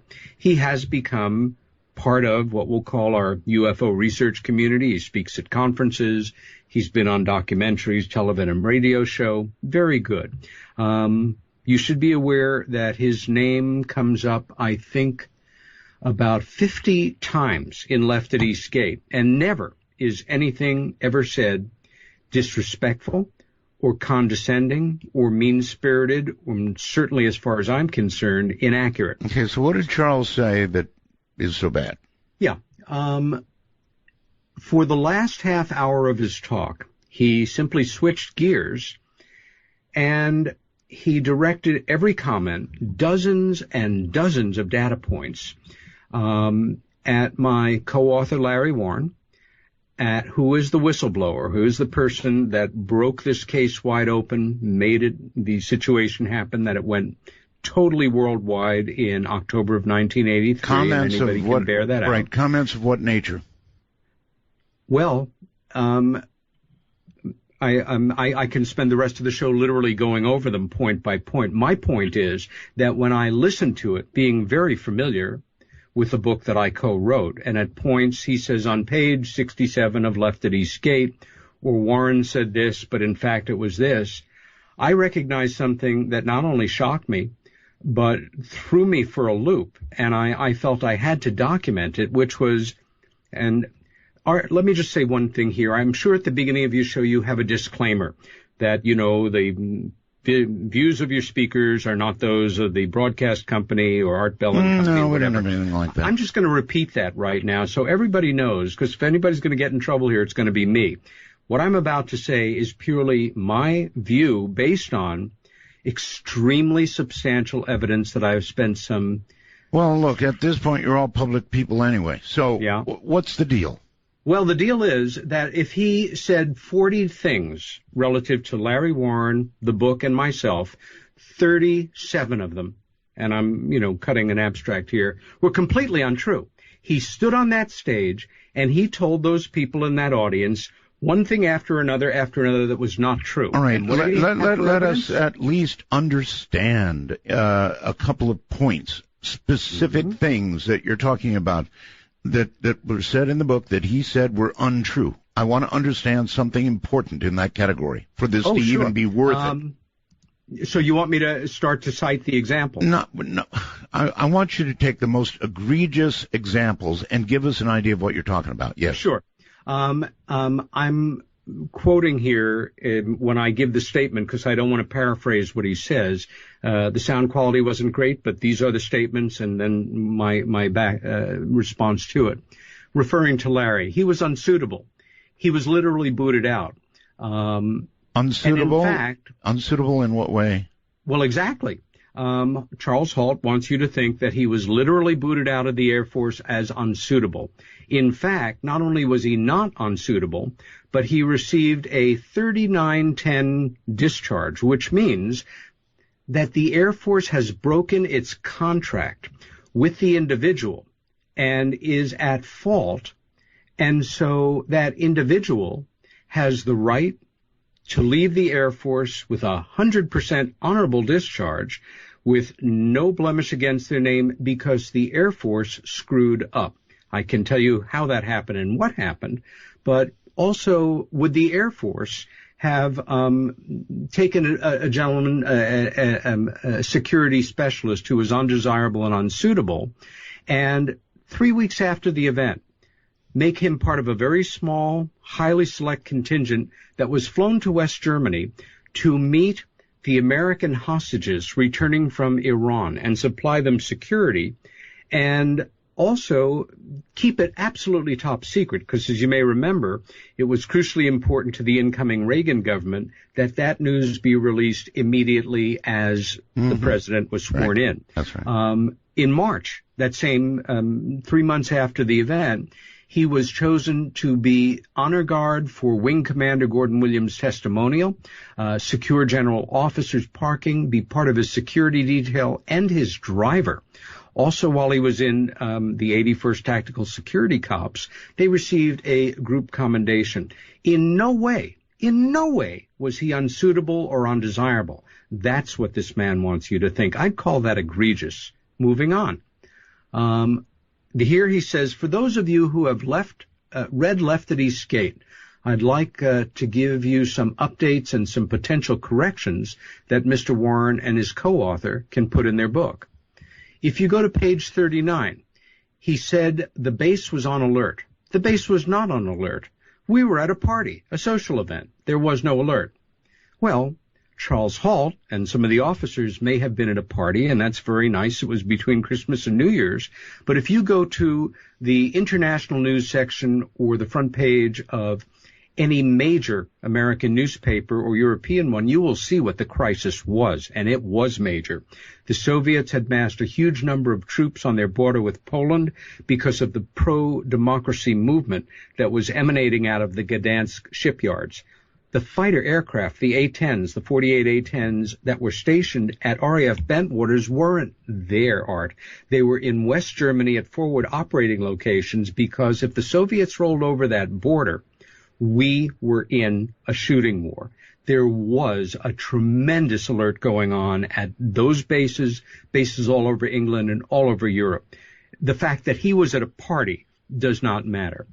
If you go to page 42, and this is Charles Halt's words, he claims, Larry, that we had his captain at the motor pool. There were no captains at the motor pool. There were two security police captains, something and Verano. Guess where they were at? They were at the party. Well, they were at the party, but after he left the party, they left the party. And this is a quote from a letter that was sent to us after he read the book by Captain Mike Verano. All right. Peter. I was at the motor pool. Yeah. Peter, this seems to me to be a dispute between the two of you, and I don't know whether it's of much interest to my audience or not, for you to get on the air and fire back at somebody. Fair enough. What's the point? All I'm saying is that I understand discussing Rendlesham, but to just get on here and have a dogfight, what's the point? Well, especially when the other dog's not here to fight. Fair enough, and I'd be happy to go on to other topics and return to this show with Colonel Halt. Except that every point that I'm making here, it's not a dispute, Art. Yes, it is. Well, it is, but it's based on my being able to establish that he was not truthful and that we've been able to establish in every case that Larry was. For example, in his case, and or your case right now, saying it does not make it so, or at least, you can't prove it to me. Fair enough. That's why I'm publishing around it in about a week and a half, and just wanted to let your listeners know that this was going to be fully documented in written form. Fine. Well, if you want a forum to get together and go at it with Halt, or whoever you want to go at it with, fine. But I just don't see that you're gaining anything by doing this on the air right now. Well, really, fair I enough, don't. Then. And I'd be honored to return to the show with Halt, Mr. Halt, and with Nick Pope. I think you're going to find that they will both demur and not want to do this on the air or any other place. Well, let's find out. Yes, by all means. What the listeners think about this, and whether they think it's a good idea, whether it's productive, or whether it's just going to harm everything that's already harmed enough, frankly, in this whole area. So what I would like to do is invite you all to call. Maybe it's not hitting you the way it's hitting me, but I think I've described, frankly, how it's hitting me. So anybody willing to call, willing to discuss this, let's do it. It is controversial. It's here's our number, area code 952-225-5278. I want to know how this is hitting all of you. Again, area 952-225-5278, and of course the Skypes, North America at MITD51, and outside of North America, the rest of the world, at MIT. Sorry, Peter, but the way I read it, I feel used, kind of like you're using me to just sort of blast away here, and I don't like it. I appreciate that, and I'm sorry you feel that way, Art. Look, it's your show, and it's my first time back as a guest, but yeah. All right, hold on. I'm going to take some calls. I mean, let's see how the audience feels about it. Amy, on Skype, you're on the air. Sure. Hi, Art. Thanks for having me again on the show. Okay, back off a little bit. You're very loud, Amy. Back away a little bit. Sorry Okay. about that. I just wanted to know how this dispute is so critical to the suggestion that Rendlesham could be bigger than the Roswell incident. Okay. It's a great question. I think the main thing that we're dealing with here is the seminal event that set the whole modern age of UFOs into motion. And I take Roswell very seriously. I have a lot of respect for the folks that have done the work on it. I was a consultant to the city for 2 years. All this, but don't you feel that this dispute, airing it like this, just does the whole Rendlesham thing damage? No, but I would respect the fact that if other people do, then we should turn our remaining attention to other things. Well, I mean, if you're arguing over the facts of the case, no, I'm sorry, I have to disagree with you there. These are not arguing over the facts of the case. It's he said, she said. Arguing over presenting information to an audience that's simply not true, repeatedly. Well, okay, but saying that and then just getting into a dogfight over it, that does compromise the case itself. I mean, I don't think so. I think it compromises the human beings that are involved in points of view on the case. Caller, what do you think? Well, I just want to know how it could be bigger than the Roswell incident. That's all I want to know. To finish the thought. All right. Go ahead. Answer that question, why don't you, Peter? How could it be bigger than Roswell? Well, it's not bigger than the crash that set everything off. What it is it's 34 and a half years old rather than 68 years old. Almost all of the principals are alive, are there to be questioned, to give testimony. The evidence is multiple. It's not, I think we're comparing apples and oranges here. One is the seminal case in UFO history. The other one is the most active, important one we have to work with today that has parts of everything that we look for in a UFO investigation in one case, with credible witnesses, lots of actual scientific and documentary evidence. But, it's not a contest who's bigger. Okay, Roswell all is Roswell. right. That answers it. Hello there on the phone. You're on the air with Peter Robbins. Hey, this is Tom from Florida. Yeah, I think personally it's more important to discuss the actual event for people who aren't aware of it as much as others than to just talk about two different sides arguing about the subject. Because, I mean, it does sound like it's a very significant event. It's very interesting. Personally, I think there's two possibilities that I don't think throwing out the whole time travel aspect is a good idea, because it's a very interesting one, and the other one could be maybe it was a secret military test to see how the base would react to an occurrence of that type. Interesting. You can't rule that out, or can you, Peter? Well, who are any of us to say what is or isn't when it comes down to it? For me, these are entry-level questions. They've been batted around for decades now. Entry-level? Well, in that, for those folks that have been looking at this case, examining it, reading about it, visiting the area, networking with other people, these things have all come up. For most people, the way to really begin to appreciate the depth of this case is to begin to read the available literature on it. There are a number of great documentaries on it. You can visit the area itself. If you download the free book that I put online last year, it has over 300 pages of data. Military documents, letters, memos, maps. You can become something of an authority and examine that data for yourself. All right. And come to your best judgment. All right. Next on the phone, you're on the air. Oh, hello. Is this Art Bell? It is. Hi. Wow. You're not a mirage. You actually are the real thing, emerging from the desert. Yes, you're right. I'm the real thing. Well, I guess because I'm one of those people who are not familiar with this event. And very quickly, Mr. Robbins, you mentioned that Larry Warren is a whistleblower. And Yes. if he is a whistleblower, what did he state or do or say that would cause such consternation amongst the military?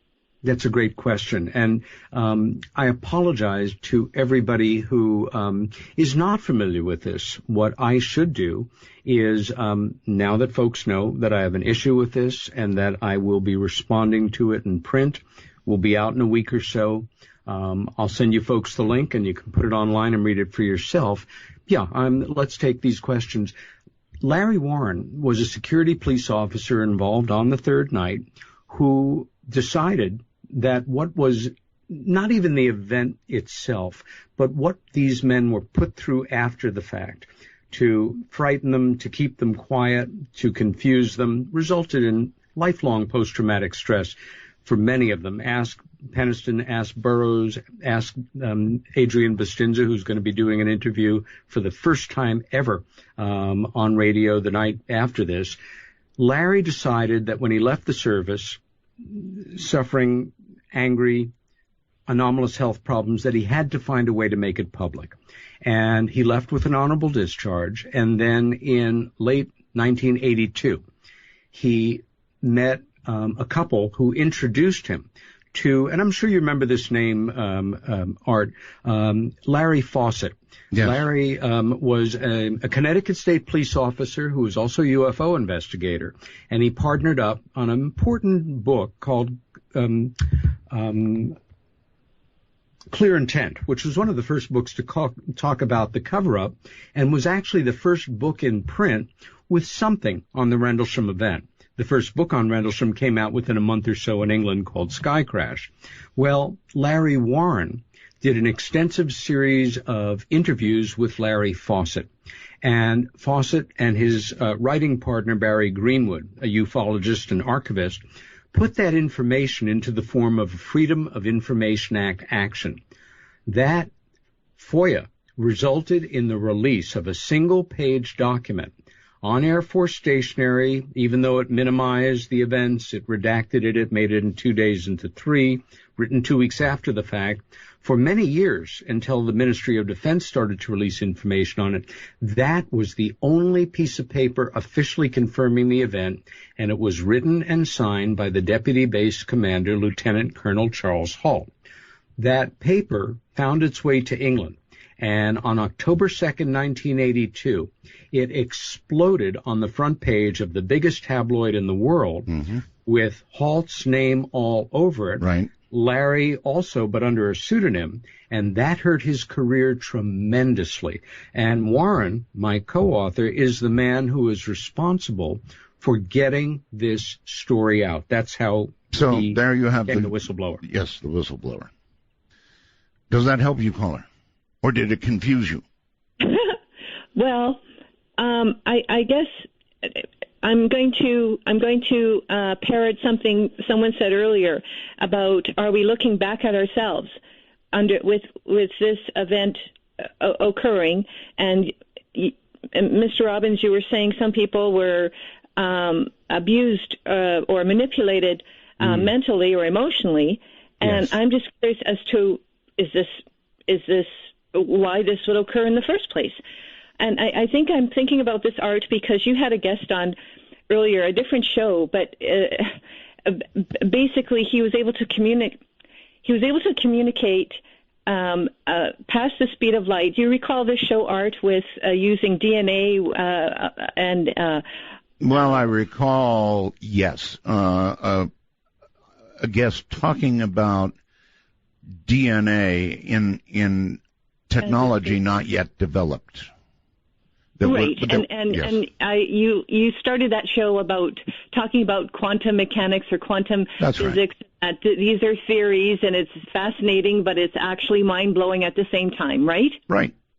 Okay, so kind of just summing that up very, very basically, but I'm thinking if we're communicating already or have the potential to communicate differently as we have up to this point, other than using radio waves, and we're having visitors from other universes visiting us, I'm kind of confused in the sense of, are we communicating already, or are we? This is where it just blows my mind, where we're trying so hard over decades and decades to communicate, to see what's out there, yet we're being visited by beings that are not like us, or are we looking back at ourselves already, that they're already here? Do you understand what I'm saying? Not really. Me neither. Darn it. But you said it with conviction. So I'm not exactly sure what she said. I do understand that people thinking about all this can kind of get confused and get off base. And again, Peter, I'm just blown away at all the problem that goes on with ufology, or this study of ufology, or however it is you want to put it. The rancor is absolutely got to love it. All right. Not going to love so much what's coming up. I get messages on computer as I do the program. Peter, I'm going to read you one screen of my latest messages right now, okay? Sure. Here they come.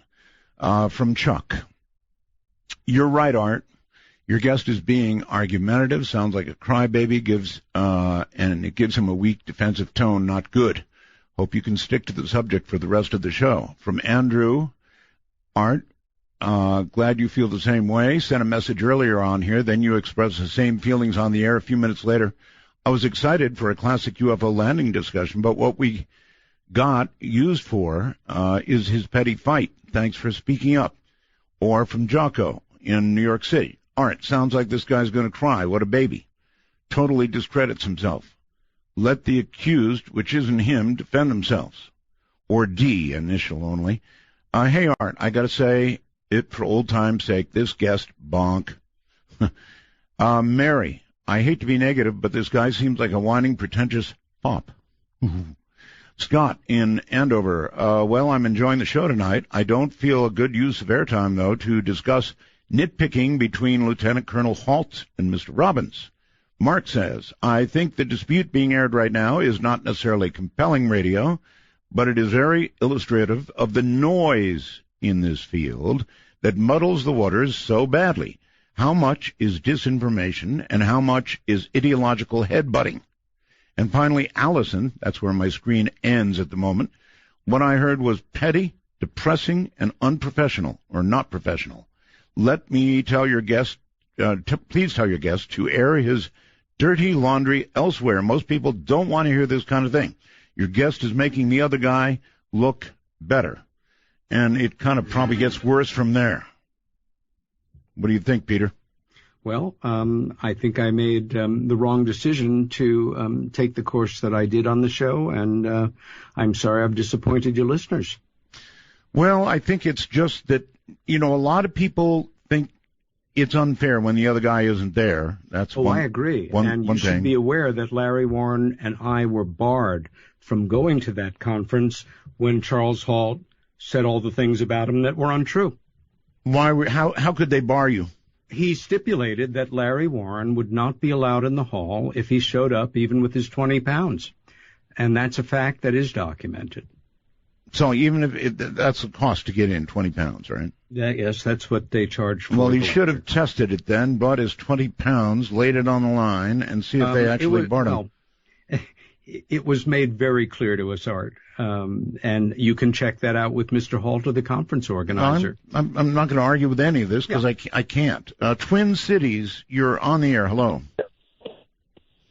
Hello. Yes. The aspect of the story where the person touches the craft or whatever it is and starts receiving this information. Right. When were those claims first made? Well, publicly, they were made on the night of December 28th, 2010, at a small conference we had in Woodbridge, England. And this was how long after the incident? 30 years almost to the day. 30 years. Well, I have some criticism of that then because Me too. There was a very popular video game that came out in November of 2007, which a plot point has basically that exact same scenario playing out. Well, maybe you think it was stolen from a video game. Quite possibly. Mm-hmm. Well, exactly the same thing. An alien artifact, the person touches it, and he starts having these visions and basically it sounds basically the exact same thing. Yeah, okay. Got it. Well, thank you. First of all, Art, you really should have Jim Peniston and John Burroughs on the show. I'm talking, as an outside investigator of not even their case. If that's the case, one thing I do not believe is that Jim created this. I think he's a true victim, and I think he either believes this happened to him or he's so involved and invested in it that it's very difficult to back out now. Maybe it's really hard to buy into anything that suddenly pops up 30 years later. Skype, Lewis, you're on the air with Peter. Thank you. Mm-hmm. I would like to respond to Mr. Bell's question, then ask a question based on new testimony on Dr. J's show just prior to your show, Mr. Bell. Didn't hear it, so I can't comment. I'm a big fan of Peter's, and I agree with him. He's pathologically nice based on my experience. I personally am very interested in Rendlesham, down to the details. I've read every book and so forth, including Georgina Bruni's book. Mm-hmm. What I'd like to see is Mr. Bell lead a discussion between the parties. Yes. And see if that leads to a reconciliation, or that would be the ideal goal, even if it's not. Well, that's much better idea than a one-sided, I agree. Well, Jay, the thank point you, being and that I if couldn't they agree reconcile more. or for whatever reason, Although they can hold on, energy. Hey guys, one at a time. You're both talking. Okay. Thank you, Jay. I'm almost done, Peter. Then you could go on and dig out the new or more people who've seen the UFO. I'd like to see more witnesses dug out. And then I have a second question, but your turn, Peter. Thank you. Yeah. Basically, Charles Halt did what I've been accused of doing. He barred the person that he spent half an hour attacking from entering the room, and was told, Larry was told, I was told if we showed up. I was given dispensation later because I said I'd behave myself if I went. But we were told that, and John Burroughs as well, we would not be allowed in the room. I understand. Okay, you don't really know if you don't really know if you're barred until you show up with the money and try.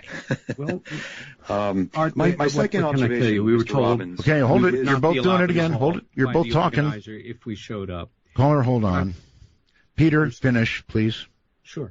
All I'm saying is that I would love to be a part of any forum where I could sit down and discuss these things with Nick Pope, with Colonel Halt. They will not sit down with me, and I'd certainly... We'll find out. Okay, I'll tell you what, Peter, we'll find out about that. Caller, you had a second point? The second question was, on Dr. J's show, just prior to your show, a congressman was on, and I called in, and the congressman said that there's been a new development, that Sergeant Peniston has reached an agreement with the government, that the government would give Sergeant Peniston his medical records in exchange for Sergeant Peniston shutting up. Now, those are my words. All right. Now, do you know anything about that?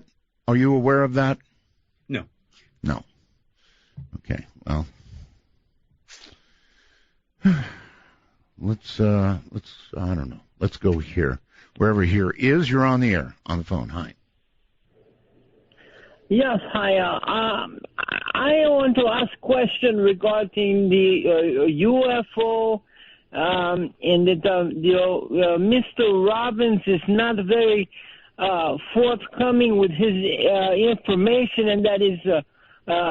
what is he not forthcoming about? He's trying to cause problems in the community. It's very hard to understand. Okay, well, so are you, though. What am I doing to cause a problem?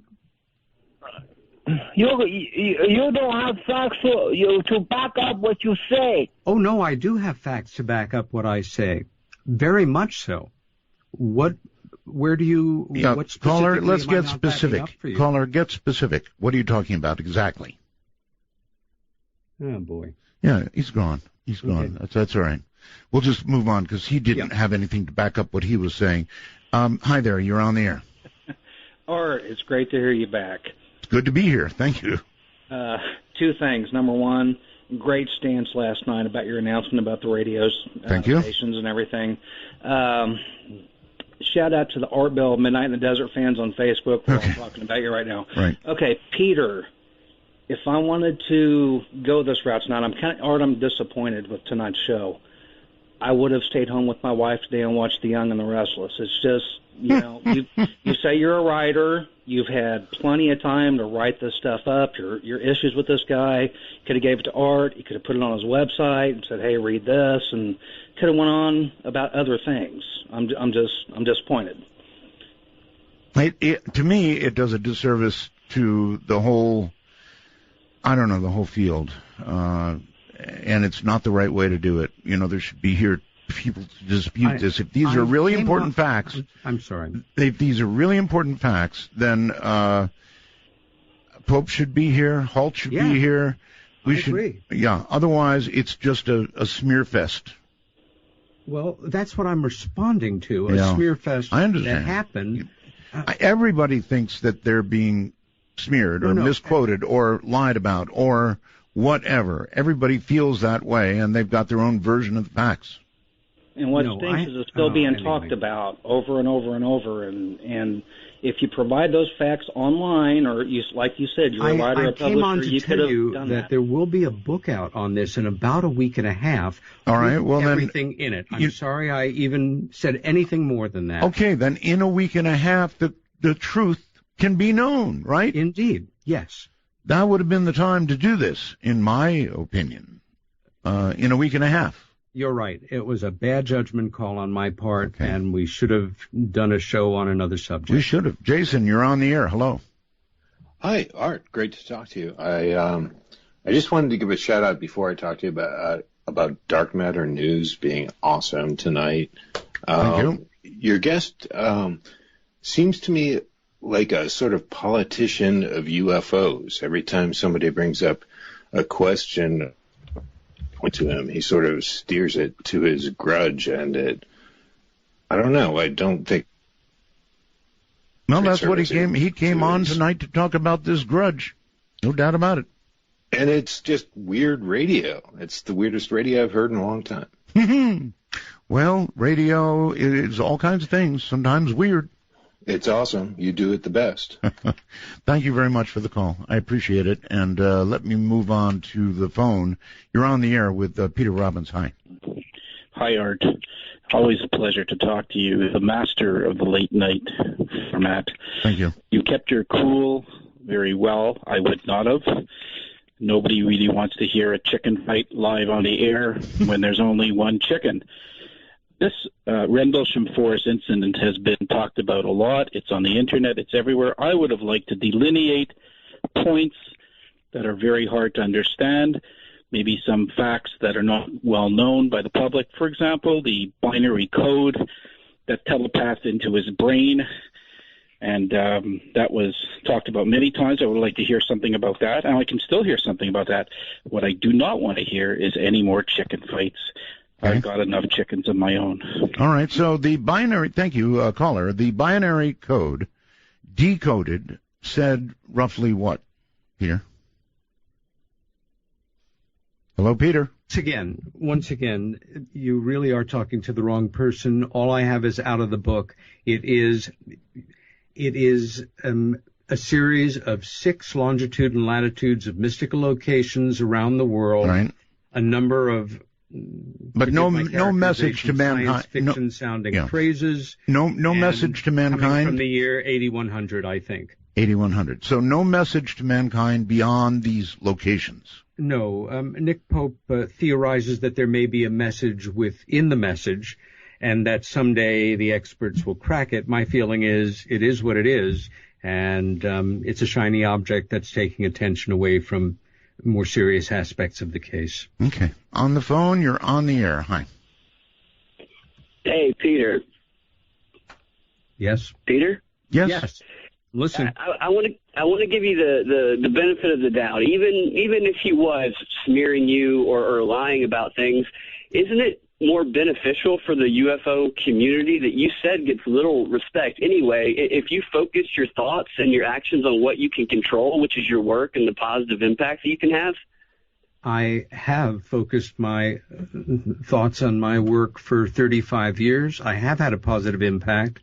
I will have this ebook coming out within the next week and a half or 2 weeks, and people can come to their own conclusions after they read it. Well, the problem I have with it's the infighting. It's the constant infighting. That's when everybody's divisive.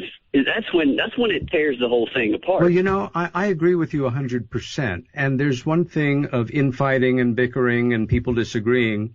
It is another thing, and this was my only basic premise, when one person steps into a public forum, bars the other person that they're going to attack, and then spends half an hour and says dozens and dozens of things about them that are untrue, which I will establish in detail with actual court-level evidence in this simple book called Halt in Woodbridge. Right. I guess that's all I should have said, and we should have gone on to another topic. No kidding. Caller? Well, yeah, I mean, it sounds like a breakup in high school where one person's telling one side of the story at the event, the other one's telling the other one. Kind of, yeah. Let's move on. Caller, a new caller, you're on the air. Hello? Yes, hi. Hello? Yeah, hello? Am I on the air? You certainly are. When you hear that boing sound, that means you're on the air. I want to stay anonymous. I don't like getting in fights, but I think Peter's a great guy, and I think you're beating a dead horse. You've said enough derogatory things about him.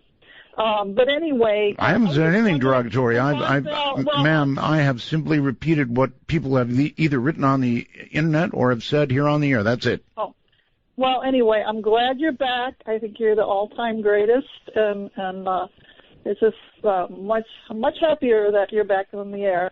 But Peter is... I met him, and he's a very honest, sincere man, and I think, he's just trying to bring his truth to the public, and I think, he's really gotten bashed. But I also knew Chuck DeCaro in his early days when he worked in New Orleans, and I know he worked on that Rendlesham documentary. Yeah. And then he kind of disappeared. He never did really get into ufology, and I don't blame him, because he would be a real fighter. If he did, he wouldn't put up with the foolishness that goes on in the field. Yeah. So I'm just wondering, I know he got recently shot and he had to kill somebody. That's really sad. Yes. But he was defending his life. Yes, he did, wife, and he's doing a lot better, and he is a great guy and a terrific newsman as well. And is there any way you can get him maybe back involved on the Rendlesham information? I wouldn't wish it on my best friend. Let him do whatever he's doing with his life. It really is. Guys, listen, I've I'm never sorry. been so badly attacked for trying to tell the truth as I have been tonight. So I know. I understand. Leave him alone. I'm sorry. We're actually going to have to cut it off right there. But thank you, Peter, for being here. Stars across the sky. This magical journey will take us on a